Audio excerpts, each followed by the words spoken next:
Olá, boa noite. O É Notícia entrevista hoje o ex-governador do Ceará, Ciro Gomes. Ministro da Fazenda no governo Itamar Franco e ministro da Integração Nacional no governo Lula, Ciro disputou a presidência da República 2 vezes, em 1998 e 2002.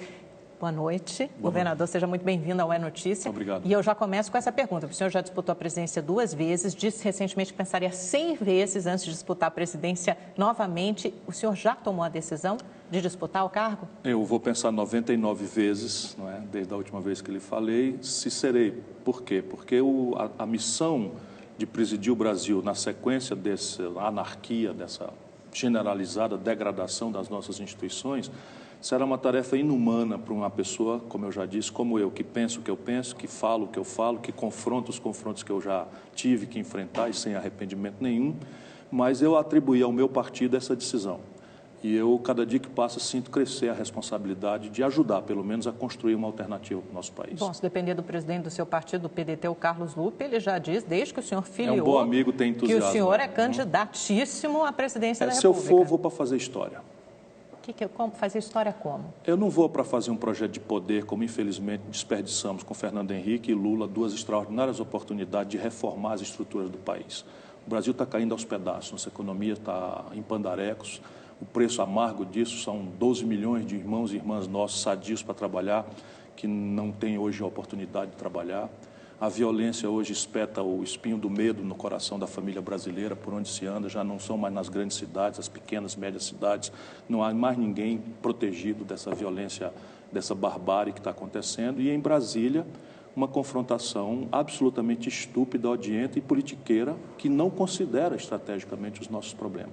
Faz uns 2 anos que ninguém dá um dia de serviço a resolver o problema da nação brasileira. É interessante porque o senhor usou na primeira resposta uma palavra forte, que é anarquia. Muita gente diz que as instituições do Brasil estão mais fortes, que elas foram testadas recentemente com o impeachment, em outros episódios políticos, e que elas estão fortes. O senhor discorda disso? Não, nós estamos vivendo uma degradação institucional sem precedentes na história moderna do Brasil. Por quê? Como? Porque não está mais funcionando nada. Você tem a chefia do Estado Nacional Brasileiro colapsada, você tem um sem voto, não é, pedante, imbecil, traidor, usurpador e qualquer outro adjetivo que você queira ver, personalizando uma presidência da República ilegítima. O senhor está se referindo ao presidente Temer? Ao senhor Michel Temer, né, que me perdoem os brasileiros que gostam das palavras elegantes, mas ele é o grande responsável pela usurpação que fez. Não é?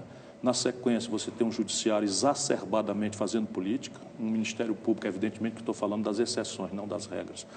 Temos um Ministério Público exorbitando completamente de suas tarefas, um povo brasileiro cansado de sofrer, claramente querendo, né, o fim da impunidade, protegendo, mas o pretexto da moralização no Brasil está se prestando agora a um surto violentóide e fascista, né, que nega franquias que são universalmente pacificadas na história da humanidade. Enfim, é uma barbárie que nós estamos assistindo no Brasil. Mas de onde vem esse fascismo, essa violência a qual o senhor se refere? Vou dar aqui alguns exemplos. Né? Você tem, por exemplo, as 10 medidas contra a corrupção. Isso é uma manchete absolutamente amável para os nossos ouvidos, cansados da impunidade. Eu tenho 36 anos de vida pública, nunca respondi a um inquérito, nem sequer para ser absolvido. Quero dizer isso, embora seja mais nada do que a minha obrigação, para ter autoridade moral para falar o que eu vou falar aqui. Mas é uma raridade no meio político, né? Então...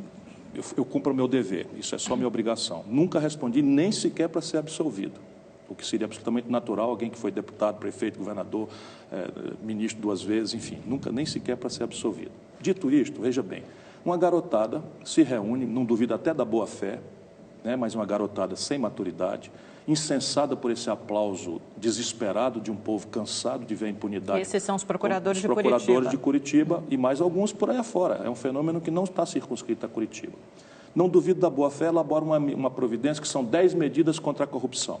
Imediatamente, nós que estamos muito ocupados, todos trabalhando, todos dentro dos ônibus, indo para casa, preocupados em pagar as contas, somos solidários. Nós queremos não só 10, queremos 1000 medidas contra a corrupção. Só que esse cidadão colocou lá, por exemplo, a validação de provas obtidas de forma ilícita. Ou seja, eu te torturo, faço um cárcere privado, te torturo, e você, nessa tortura e no cárcere privado, me entrega uma informação que no futuro seja relevante para enfrentar alguma coisa de corrupção. Tinha a palavra boa-fé ali Sim, ainda, né? de boa-fé. Lista de boa-fé, que é difícil, é tão o Torquemada, que né? queimava mulheres, porque não sei o que e tal, não duvido que se atribuiu uma boa-fé em nome de Deus. Isto é um disparate sem fundamento. Depois os cidadãos propuseram, no meio das medidas, né? Propuseram que você pagasse um percentual da corrupção por um dedo duro. Então, repare bem, só quem não conhece a vida entra numa dessa. Eu posso acertar se criaria a indústria do dedo duro. Nós dois nos acertamos. Essa figura nos Estados Unidos, né? O whistleblower. Sim, a história americana, a cultura jurídica americana, a fórmula e os valores da escola norte-americana, à qual eles estão aderindo, inclusive ilegalmente, estão traficando influência, sem percorrer as mediações legais, tipo o Ministério da Justiça.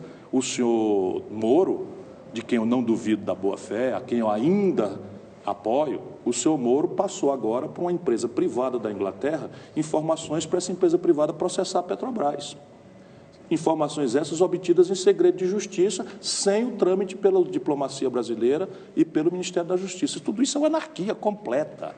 E assim, quando a gente acha que é dono da verdade e que, estando de boa fé, a gente pode fazer o que quiser, por que eu não mando dar uma surra de relho no meu adversário? Tudo bem, governador. De boa fé. Mas essas sabendo medidas... que o meu adversário é um picareta, por que eu não posso dar uma surra de relho nele? Porque não pode, porque na civilização os poderes contêm os apetites e as regras estão aí para serem cumpridas e obedecidas por todos nós. Agora, repare bem, eu te torturar, e porque daí dessa tortura, que é uma coisa absolutamente, na minha cabeça, intolerável, sai uma informação relevante, depois é o seguinte, nós dois nos acertamos. Eu não vou cumprir dar muita conversa aqui, senão daqui a pouco esses fascistoides aí vão achar que eu estou contra. Não estou contra. Eu sou severo, eu sou a favor da punição mais severa possível. Estou só dizendo que o céu não é perto. Mas fascistoides, o senhor está se referindo a quem? Também aos procuradores de Curitiba? Mas sem nenhuma dúvida. Esse Dallagnol é completamente fascista. A prática dele, a presunção de que está aí talvez falando em nome de Deus, pelas suas convicções religiosas, tem que ter um pouquinho de humildade. Então o camarada diz assim, está tipificado o crime de responsabilidade para juízes e promotores. Exatamente, foi um companheiro do seu partido, o que é o crime de responsabilidade? Que apresentou isso na Câmara. Isso, o deputado Weverton. Exatamente. Então, repare bem. Isso acabou aprovado pelo plenário da Câmara e foi muito criticado. Por quê? Porque 100% dos prefeitos brasileiros não aguentam mais o constrangimento abusivo de promotores por aí afora, que não eleitos dizem para fazer e desfazer, destroem reputações. E eu estou avisando isso faz tempo. Sim, minha querida, mas você sabe o que é? Não tem nada de subjetivo. Primeiro, por ser muito aberto e abrangente. A oportunidade foi a pior possível. Disse isso ao meu companheiro. A oportunidade, por quê? Porque o ambiente é de golpe de Estado. O ambiente tinha morrido a garotada da Chapecoense, o país inteiro estava sofrido e doído. E esses camaradas em Brasília perderam a noção. A maioria da Câmara de Deputados do Brasil é de corruptos. A maioria do Senado brasileiro é de corruptos. E os corruptos elegeram, por suas maiorias, esses cidadãos que nos enchem de vergonha. Ok? Não me confunda. Agora, pode um juiz exercer atividade partidária enquanto juiz? Está escrito lá que não, isso é um abuso. Quem julga são os políticos? Não, a própria magistratura é que julga. Quem no mundo acha que um juiz, estando um processo pendente de julgamento, tem direito de dar entrevista antecipando a sentença sem colocá-la nos autos pelo devido processo legal? Isso está escrito lá. Isso é assim no mundo inteiro, meu amor. Mas esse é só um dos pontos, o meu amor, né? Aqui é o meu amor Brasil, entende? Mas esse é só um dos pontos, né? Existem várias... Não tem vários, é só isso, está tudo tipificado. E quem julgará ou não então, o abuso... Então, o senhor concorda com essa punição mas eu estou cansado de saber, eu nunca fui processado nem para ser absolvido e tenho 36 anos de vida pública. Mas, por exemplo, no Ceará, um garoto procurador entrou com a representação por improbidade contra mim, porque eu, como secretário de saúde, fiz um convênio com a prefeitura que, por sua vez, contratou uma cooperativa de socorristas para operar o SAMU. Muito mais barato do que mercado, uma cooperativa não é uma empresa, não tem lucro, etc, etc. Evidentemente, eu estaria já na lista de pessoas processadas por improbidade, que no Brasil significa ladrão. Percebe? Evidentemente, o juiz federal, vendo o abuso, mandou arquivar. E eu não respondi por isso. Mas é justo isso? Muitas pessoas, é razoável? Não, muitas pessoas Denunciação acham... caluniosa por perseguição, e se um promotor resolver perseguir você... Muitas pessoas concordam. Você é jornalista. Concordam que o promotor diz assim, me entregue sua fonte. Governador, sim, muitas pessoas Aí você diz, não posso entregar. Que é necessário uma atualização da lei de abuso de autoridade, assim, que é antiga, de 1965, que, aliás, é outra história, né, que está sendo discutida no Senado. É errada. A oportunidade é errada, mas muitos discutem justamente isso, que a oportunidade seria errada. O senhor acha que é um momento... de aprovar, não, como a Câmara aprovou Brasil, a punição a juízes e procuradores? Não, acho que como o Brasil está sob um golpe de Estado, nenhuma mudança estrutural deveria ser feita. Acho que nós devíamos entrar aí numa transição, confinar nossas energias todas no mínimo consenso para proteger o nosso povo do derretimento da economia e não mexer em nenhuma institucionalidade do país. Por quê? Porque o governo que está aí é ilegítimo. O Michel Temer se aposenta com 55 anos e quer agora que um cidadão que tenha garoto 18 anos hoje tenha que trabalhar 59 anos e chegar aos 67 anos de idade para poder ter aposentadoria em tempo integral. O senhor é contra a reforma da Previdência? Não sou contra. Eu acho que nós temos um problema para resolver. Eu não reconheço a legitimidade nesse governo. Eu não reconheço um processo de cima para baixo que desconsidera, por exemplo, que o trabalhador rural do semiárido nordestino não vive 65 anos. Então, eu sou um engravatado, trabalho no escritório com ar-condicionado, minha expectativa de vida vai para 80 anos. E o meu compatriota, que é servente de pedreiro, no calor de Manaus e tal, vai ter a mesma franquia minha? O que o senhor está dizendo é que deveria haver regras diferentes. Não, essas coisas têm que ser ajuizadas junto com o povo. Você tem a democracia, é para os partidos se organizarem, os líderes se organizarem, falarem dos problemas e proporem soluções ao seu modo de ver, por este ou por aquele outro caminho, e o povo elege aquele que vai fazer e aqueles que vão fazer, e você então encaminha um debate, uma discussão, ouve os lados, compreende o país. O senhor está dizendo então que a reforma da Previdência só seria legítima em novas eleições a partir de 2018? Toda e qualquer. Reforma do Judiciário. Direta, reforma do Judiciário. Vamos lá, vamos supor, só para você ter ideia de o que eu estou querendo dizer, que imediatamente as Globos da vida entenderiam o que eu quero dizer com mais simplicidade. Vamos supor que o temerário aí resolvesse fazer uma reforma da legislação da mídia e propusesse, por exemplo, a propriedade cruzada de meios de mídia, que é igualzinho nos Estados Unidos, não é proibido ter propriedade cruzada de meios de mídia. O que é que se diria dele? Golpista, está querendo constranger a mídia, está querendo usurpar a mídia, etc. É isso.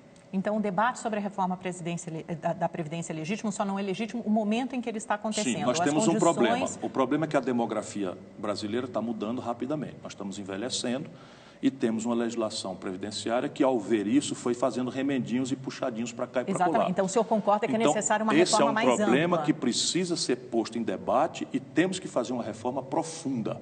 Agora, não é razoável um governo ilegítimo propor a subtração de franquias para as frações mais pobres da sociedade e preservar os privilégios dos grandes. Mas me diga uma coisa, governador, o senhor é a favor, por exemplo, do estabelecimento de uma idade mínima de 65 anos? Porém, variável conforme atividades profissionais e variável também por um componente regional que é da vida brasileira. Ou seja, quem mora no Norte, no Nordeste, que tem uma expectativa de vida menor... Nem no Nordeste, Fortaleza é uma cidade do mundo, não tem problema. Mas o trabalhador rural do semiárido nordestino não alcança 65 anos. Que tem uma expectativa de vida menor, então deveria haver... o cidadão que é carvoeiro no interior do Pará, sabe, não chega a 52, 55, nós vamos fazer esse camarada não ter direito a uma aposentadoria? Isso não está direito, isso é completamente inumano, sabe? É perverso, chega a ser perverso. E feito por quem? O senhor Michel Temer se aposentou com 55 anos. Vamos ter clareza, Brasil. Essa gente que está no poder, eu, por exemplo, implementei direitos imoralíssimos, a aposentadoria de ex-governador, a aposentadoria de ex-prefeito, a aposentadoria de ex-deputado, eu nunca aceitei receber.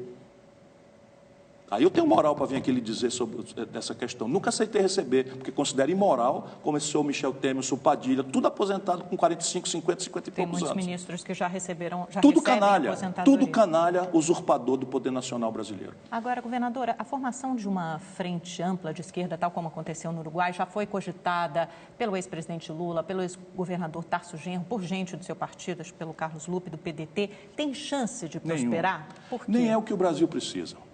O Brasil precisa, nesse momento... Não precisa de uma união dos partidos de esquerda? De esquerda, não. O Brasil precisa de um grande entendimento entre quem produz e quem trabalha. Mas aí o que seria, adjetivamente, uma grande aliança de centro-esquerda. Evidentemente que isso tem que ter conteúdo, porque esses adjetivos estão extremamente desmoralizados no Brasil, por causa do PT. O Lula é quem botou Michel Temer na linha de sucessão. O Lula é que nomeou essa gente toda para a Petrobras. O Lula é que impôs a Dilma, sem nenhuma experiência, para ser candidata. Então, você está falando que a aliança de um partido de esquerda ou de centro-esquerda nós precisamos com primeiro fazer uma grande conservadores. autocrítica e sair do adjetivo. O que é que o Brasil tem hoje? O que é que está acontecendo? Nós estamos nos desindustrializando. A economia decaiu 10% em 24 meses. E nós estamos com a maior taxa de juros real do mundo. Isso é a bomba que nós temos que desarmar. O empreendedor brasileiro, ele precisa ter condição e apoio para trabalhar e produzir, porque é a única condição que nós temos de extrair aquilo que nós, do pensamento progressista, queremos. Tudo bem, vamos lá, 3 coisas, emprego, salário e receita pública para pagar uma mínima mudança na saúde, na educação e no enfrentamento da violência. Aí o governo atual de Michel Temer diz que está tentando justamente desarmar essa bomba dos milhões de desempregados, da crise econômica, da crise política, ele que está produzindo até isso. 2018. Isso que eu vou perguntar para o senhor. É impossível desarmar essa bomba nesse caminho até 2018? Repare, o senhor acha que só com novas eleições a partir de 2018 que isso será possível? Completamente. Primeiro, porque não tem legitimidade e isso não é trivial. Nenhum governo sem legitimidade tem força moral para convocar a nação a debater o sacrifício.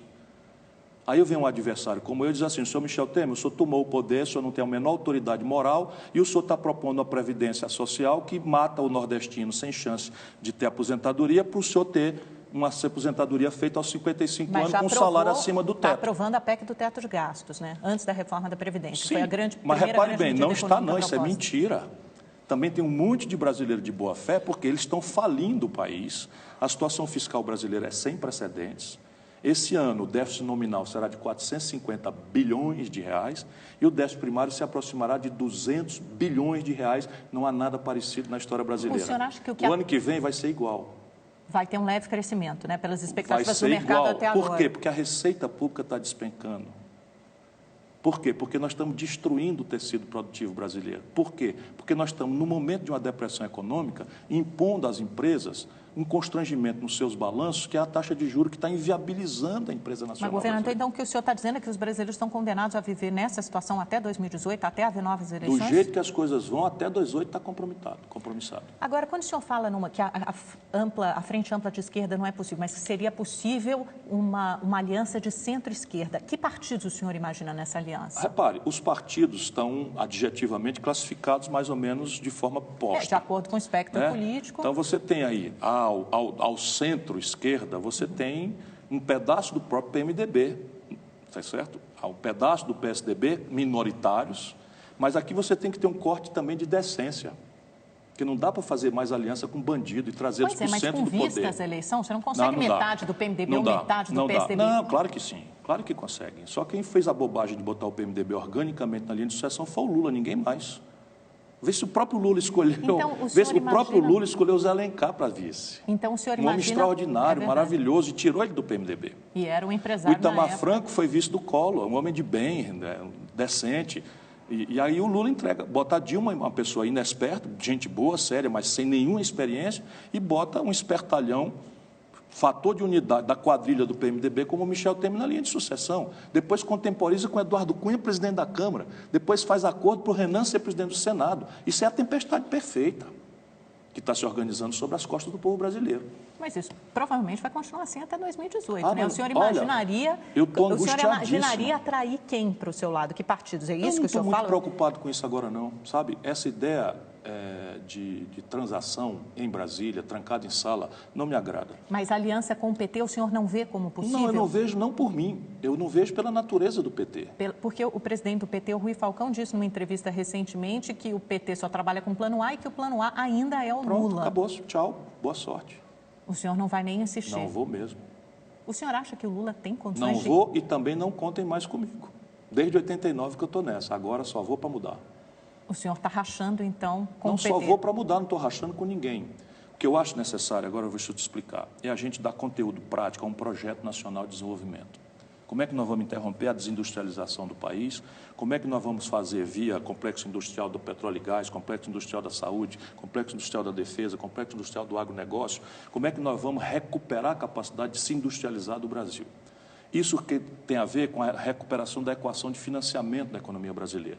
Como é que a gente vai ter uma política monetária e fiscal que sejam fraternas, amistosas a quem produz e trabalha, encerrando a cultura do rentismo que faz...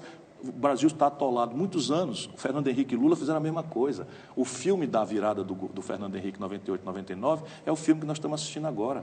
Naquela data, o PT propôs o impeachment do Fernando Henrique. Quais seriam suas medidas na área econômica, por exemplo? Sim, você tem primeiro que fazer uma reversão das expectativas. Então, a primeira coisa que tem que fazer é reduzir a taxa de juros.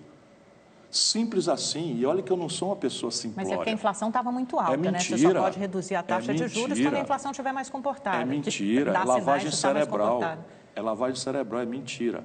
A inflação, quando a Dilma botou a taxa de juros em 14,25%, projetada, era de 11,5%, puxada por preços administrados pelo governo, tarifaço de energia elétrica em São Paulo foi 70%.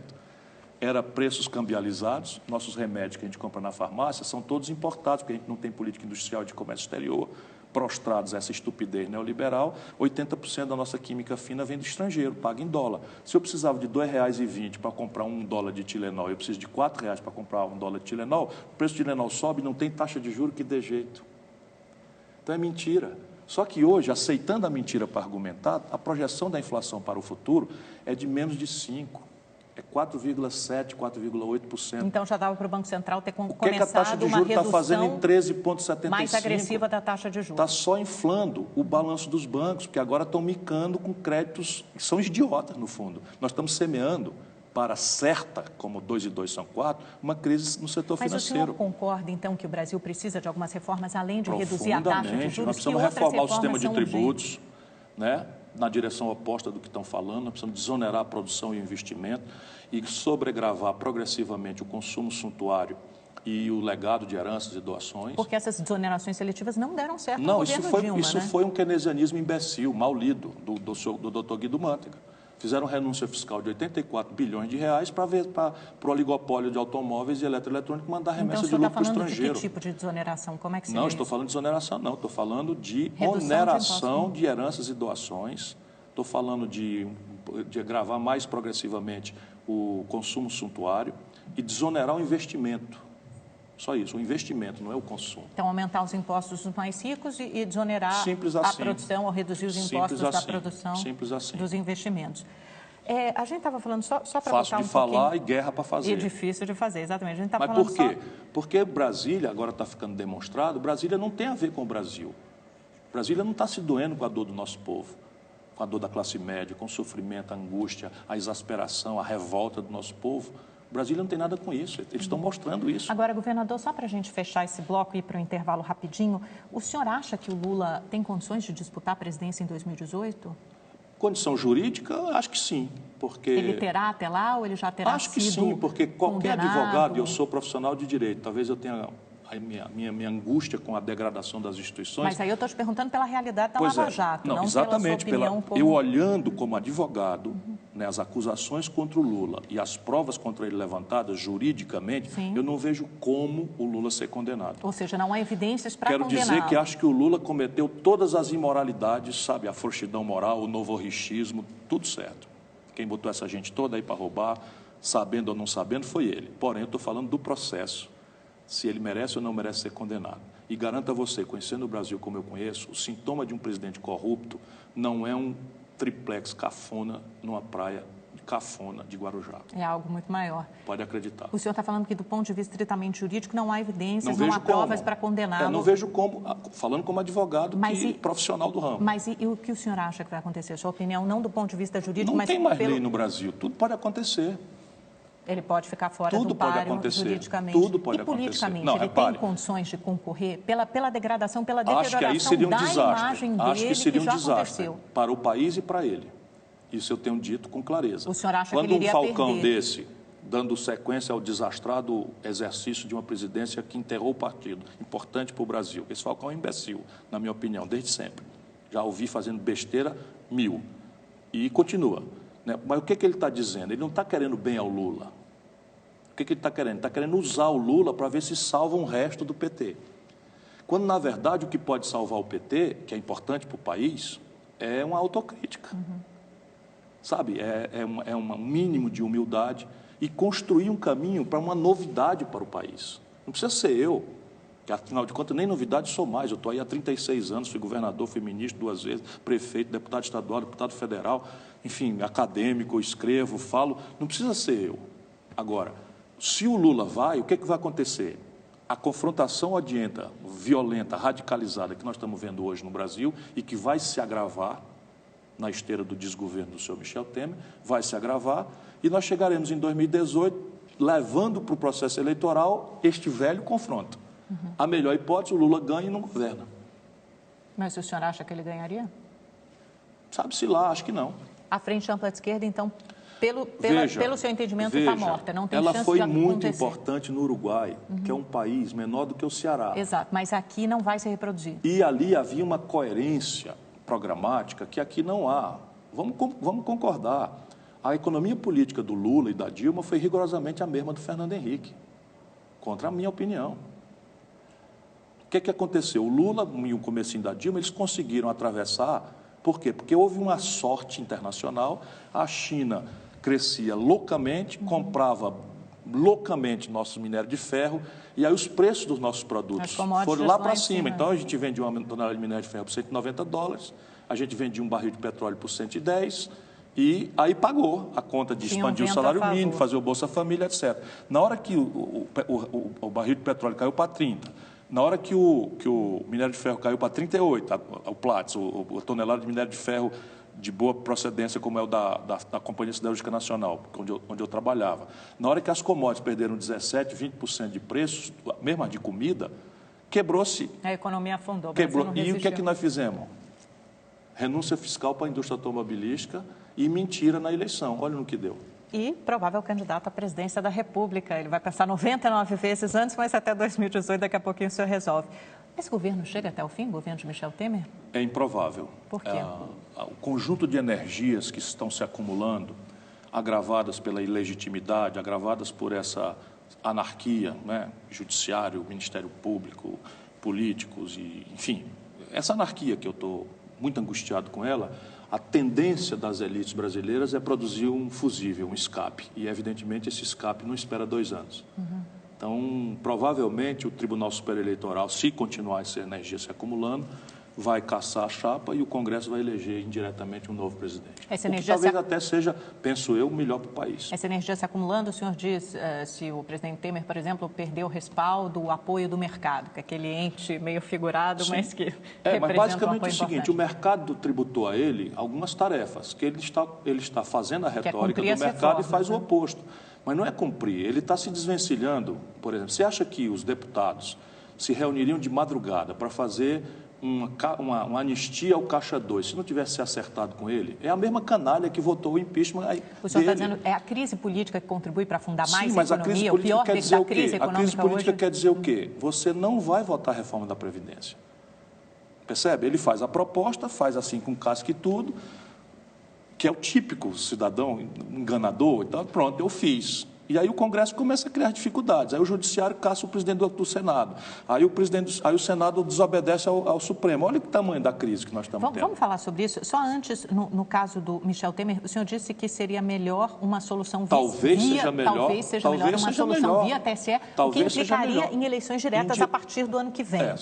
Quer dizer, o ideal seriam eleições diretas, mas não creio que esse Congresso, dominado por corruptos, faça isso. Mas aí o Congresso iria escolher um presidente com mandato tampão. Mas, de qualquer forma, haveria, vamos dizer, a constituição de um entendimento qualquer, e o candidato que falam, os dois candidatos que falam, têm alguma compostura, algum diálogo, alguma respeitabilidade, coisa que o Michel Temer não tem nenhuma. Mas o Congresso Estão falando no Fernando Henrique e no Nelson Jobim. E aí, esses dois teriam mais legitimidade para continuar esse período de transição? É o desdobramento do golpe, mas a tragédia, vamos dizer, a tempestade perfeita tem o Michel Temer como seu encarregado. E a população aceitaria isso, legitimaria esse processo? Porque o Congresso, porque o Congresso foi alvo das manifestações, né, recentes. A população brasileira, de verdade, está noutra. Está profundamente angustiada com o desemprego, vai ter o Natal mais amargo dos últimos 20 anos. Mas precisa de alguém que resolva isso, olhando para a política, só vê dali ladroeira e impunidade. Então, isto é que é a energia que eu estou temendo que vire, inclusive, violência. Estamos vivendo uma crise institucional? O senhor referiu dúvida, essa briga entre o Judiciário dúvida, e o Legislativo, o afastamento do presidente É a Renan. maior degradação institucional que a minha geração já assistiu. Qual o risco disso? Qual o risco disso? Qual será Anarquia o efeito? e seus desdobramentos, violência na rua. O senhor vê um autoritarismo ou um excesso do Poder Judiciário, um ativismo judiciário? Não digo do judiciário porque seria uma generalização imprudente, mas na medida em que eu assisto com os meus olhos, jovens juízes, jovens normalmente são assim, porque não compreendem o que era ditadura e tal, jovens juízes, largados da sua majestade, jovens promotores, largados de sua majestade, se misturar com coxinha no meio da rua com faixa intervenção militar já, eu quase entro em pânico. Quando o ministro Marco Aurélio afasta monocraticamente, por liminar, um presidente do Senado, o presidente de um poder. Tudo isso é inovação institucional. É legítimo, mas o mais correto, grave, é perigoso? Veja, é muito perigoso. É muito perigoso. Primeiro o seguinte, o Renan Calheiros não podia ser presidente do Senado. Então vamos ter clareza. O senhor concorda que réus não podem estar na linha sucessória? Não podia ser politicamente, porque ele foi defenestrado da presidência, renunciou por corrupção. A maioria resolve, de olhos voltados para as costas do povo, de costas para o povo, insultar a opinião pública, aproveitar o esquecimento e o elege novamente. E aí o Supremo demora 9 anos para ajuizar o primeiro processo. E é este processo que vindo à mesa 9 anos depois, na hora em que o Renan está propondo uma discussão sobre os abusos de autoridade dos juízes e magistrados, também inoportuno, como já discutimos aqui, fica tudo errado. Percebe? Aí um outro juiz chama o colega da Suprema Corte. Eu sou do velho tempo. Sabe, um ministro da Suprema Corte é uma coisa quase sagrada nas sociedades amadurecidas. Aí pega um Gilmar Mendes, chama o outro de doido e diz que ele merece um impeachment. Como, a propósito, deu uma liminar sustando a posse do Lula, que era um não réu, para um Ministério de Livre Escolha da Presidente da República. Liminar essa que até hoje não foi julgada. Está tudo errado. Qual a sua avaliação da Lava Jato nesse contexto todo? Porque, na verdade, parece que a Lava Jato talvez seja a principal ligação com o público, com a população. Essa, eu acho que ela pode ser uma coisa muito importante que entre para a história do Brasil, se ela significar mesmo o que ela parece hoje significar, mas para um homem vivido, experiente como eu, ainda não é, que é o fim da impunidade para os poderosos do país, do mundo econômico e do mundo político. Por que para o senhor ainda não é? Ainda não é, porque eu já assisti a Operação Satyagraha lá atrás, prendeu Daniel Dantas e botar não sei quem. Mas depois ela foi derrubada pela Suprema Tudo anulado. Corte, foi anulada. Tudo anulado. A Operação Castelo de Areia também. Por que foi anulado? Porque as provas foram obtidas de forma arbitrária. Mas é muito diferente, né? A maneira como a Lava Jato, talvez o cuidado, a seriedade... Descuidadamente, réus menos famosos já estão sendo absolvidos em segunda instância. Do jeito que está sendo feito, isso tudo vai ser anulado. Quando o Moro atribui a si próprio, violando a lei, claramente, o direito de divulgar grampos envolvendo a presidente da República, ele plantou uma nulidade, tudo que dali derivar está nulo. Simples assim. Palmas para o Moro e amanhã, como está hoje, o delegado Protógeno está exilado do país, foragido da justiça, o procurador foi expulso da Procuradoria da Satyagraha. Então eu espero que a Lava Jato compreenda a importância estratégica para a história do Brasil, mas se coloque como um sintoma do amadurecimento da nossa democracia e não como uma ferramenta de déspotas esclarecidos, marginais à lei, que se atribuem a faculdade de fazer o que fizer bem entender, desde que considerem-se fazendo justiça ao modo como a veem. O senhor acha que, na realidade do Brasil hoje, há espaço para o surgimento de um aventureiro na eleição de 2018? Sempre há. Sempre há. A democracia mais celebrada do mundo, a democracia norte-americana, elegeu, não digo um aventureiro, mas elegeu um absoluto outsider, mas aquilo não quer dizer o que parece espetaculosamente, não.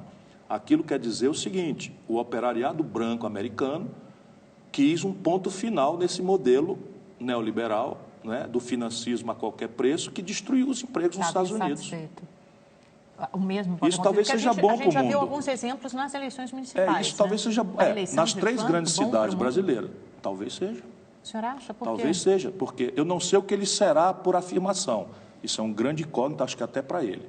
Mas a negação da perversão neoliberal já estava há destempo. Mas será que vai a ser Europa está devastada. Por algo melhor? Eu não sei. Depende do que o mundo interagir com ele. Um país como o nosso, por exemplo, tem um papel para cumprir. E como ele interage. A confrontação do Trump direto com o México abre para o Brasil oportunidades de ouro. Se a gente não tiver vassalagem intelectual, como é também da característica do Temer, que a propósito é informante dos órgãos de inteligência americanos, o povo brasileiro pensa que eu exagero. O problema é que eu conheço esse cara há 20 anos. É inacreditável que um homem desse chegue sem voto à presidência da República. Estou dizendo, ele é informante dos órgãos de inteligência dos Estados Unidos. Está no Wikileaks, para quem quiser ver. Agora, governador, uma última pergunta antes da gente ir para o nosso pinga-fogo. Muita gente que gosta do senhor e gostaria de votar no senhor, se o senhor eventualmente for candidato na eleição de 2018, fica preocupado porque acham que o senhor tem o jeito mais estourado, ou mesmo como o senhor diz, que gosta de falar o que pensa, né? Uma pessoa que fala o que o senhor fala e pensa o que o senhor pensa. Como é que o senhor se comportaria na presidência da República? É um lugar onde são necessários acordos, concessões, acordo com o Congresso? A gente tem que olhar para o homem, especialmente na política, não pelo que ele fala. Porque eu podia te dizer assim, ó, eu sou o Cirinho Paz e Amor. O Lula não fez essa mudança? Mas ele foi Paz e Amor. Contratou o marqueteiro e tal, e assim, convenceu-se da propaganda e virou mesmo. Agora, eu fui governador do 8º Estado brasileiro. Eu fui ministro da Fazenda, eu administrei a economia do Brasil. Eu fui prefeito da 5ª maior cidade brasileira. É bom que as pessoas olhem aí se eu perdi a calma, se eu exorbitei do meu poder. Agora, não é possível um homem que conhece as coisas como eu, que está vendo o seu país ser destruído, não há expressão menor, sabe, viver com sangue de barata para financiar uma tese de uma elegância que me prepare para ser presidente do Brasil. Não. Se quiser um presidente elegante, vota aí no Eduardo Cunha. Nunca perdeu a calma, cara. O seu ladrão. E ele olhava para o outro lado e não perdia a calma. Essa hipocrisia também é um dado que precisa ser removido da vida brasileira. É preciso que a gente restabeleça com franqueza, sabe, uma cumplicidade com o povo para que ele entenda o que está acontecendo de real no nosso país. Nós estamos nos desindustrializando. São 12 milhões de desempregados, vão ser 15 milhões no ano que vem. As contas públicas brasileiras, a pretexto, né, de uma retórica, estão se deteriorando como eu nunca vi. O governo mais irresponsável fiscalmente da história era o Fernando Henrique. Michel Temer está usurpando dele essa posição rapidamente. E você tem, assim, falências, recuperação judicial, crédito de recuperação duvidosa, provisionamento, já são os maiores. Até os bancos estão caindo entre 20% e 25% a sua lucratividade média. Não é brinquedo o que está acontecendo com o país, não é brinquedo. E aí eu faço o quê? Olha, vamos, né? Falo-ia se pudesse fazer. Eu sei fazer mesóclise. Então, depois desse discurso, o senhor pode acabar com uma mesóclise, mas eu acho que o senhor será candidato. Provavelmente. Seluei? Seluei. Então tá certo. Provavelmente seluei. Governador, vamos lá para o nosso pinga-fogo. Lava Jato. Eu tenho muita esperança que possa ser uma mudança histórica para o país, mas eles estão cometendo tantos erros que podem estar condenando para um futuro muito próximo ela a toda nulidade. Sérgio Moro? Acho que é um juiz muito sério, muito bem intencionado, porém está sendo tão aplaudido, e o aplauso e a juventude, eu sei disso, fui o mais jovem governador da história do Brasil, o aplauso exagerado para um jovem às vezes deforma, e acho que ele está experimentando isso. Renan Calheiros? Fundo do poço. Marco Aurélio Mello? É um grande magistrado. Supremo Tribunal Federal? Acho que precisa fazer umas reuniões secretas, sabe, desligar a TV Justiça, olhar para a tradição boa e má, e deixa eu falar um pouquinho mais sobre isso. A má tradição é que o judiciário sempre se omitiu em momentos de transe institucional. O impeachment da Dilma foi feito com flagrante ilegalidade e o Supremo fechou os olhos. Isso cumpriu uma tradição ruim, mas há uma tradição de altivez, sabe, de severidade, de sobriedade, de economia em palavras, que precisa ser urgentemente restaurado a bem da estabilidade institucional do Brasil e de um resto de chance democrática para nós. Congresso Nacional? Hoje dominado por é o santuário da democracia, mas Montesquieu deve estar revirando no túmulo, hoje dominado por uma maioria de ladrões, marginais. Michel Temer? Esse é o pior aventureiro, traidor da história brasileira. Dilma? Um inocente.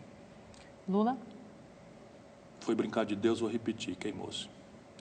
Muito obrigada, governador, pela sua entrevista. Acho que vamos nos ver mais até 2018. Muito obrigada a você também pela sua companhia. Até essa hora, uma excelente semana, uma ótima noite. Até a próxima segunda. Tchau, tchau.